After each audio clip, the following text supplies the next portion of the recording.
Good morning students, आज हम आपको प्रत्यय के बारे में बताएंगे। ठीक है। प्रत्यय प्रत्यय का अर्थ है, प्रत्यय वे शब्द होते हैं जो किसी शब्द के अंत में जुड़कर नए शब्दों का निर्माण करते हैं। संस्कृत में धातु के साथ किस तरह से प्रत्यय लगाए जाते हैं आज मैं आपको सिखाऊंगी। तो देखिए, यथा जैसे धातु प्लस ई की मात्रा, धातु कत्वा, त्वा, तुमुन, तुम। राइट। अब आपने पठ धातु पढ़ी है, चल पढ़ी है, धाव, हस, पत, खाद। तो इसका आपको अर्थ भी पता है। पठ पढ़ना, चल चलना, धाव दौड़ना, हस हंसना, पत गिरना, नंबर 6 पर खाद खाना। अब इसके साथ जब हमने ई की मात्रा लगाई तो धातु, इसको कत्वा और तुमुन प्रत्यय लगाने के लिए हमें धातु को ई की मात्रा लगानी पड़ती है। ठीक है।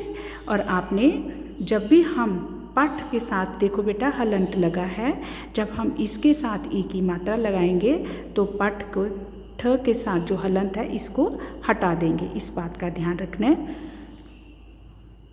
तो बना पठी। राइट। तो बन गया पठित्वा पठितुम। अब कत्वा का हम सिर्फ त्वा लेंगे, त्वा लगाएंगे, क नहीं लगाएंगे उसके साथ, त्वा। और तुमुन का हम तुम लगाएंगे। हिंदी में कत्वा का अर्थ है कर और तुमुन का अर्थ है के लिए। ठीक है।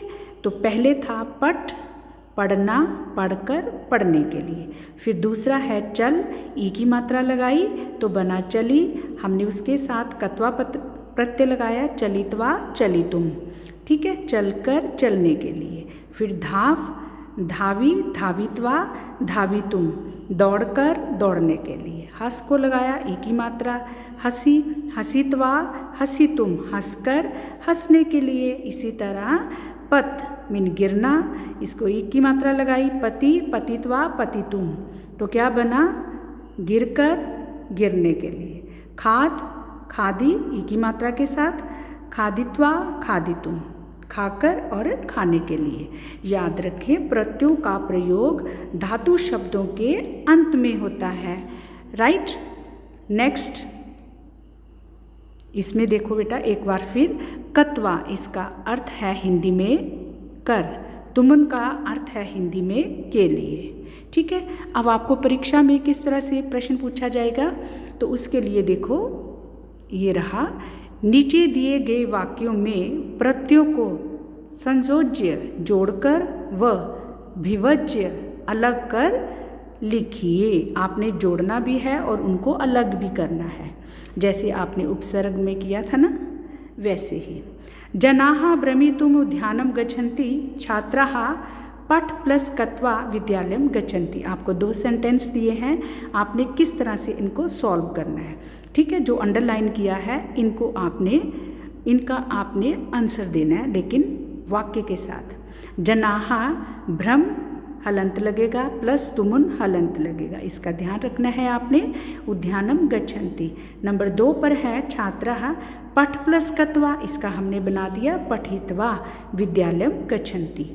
प्यारे बच्चों, इस तरह से आपने प्रत्यय का अभ्यास करना है और इसको समझना है। कहाँ जो प्रत्यय है हमेशा शब्द के अंत में लगाए जाते हैं, धातु के पीछे लगते हैं। इसी के साथ धन्यवाद। आपका दिन मंगलमय हो।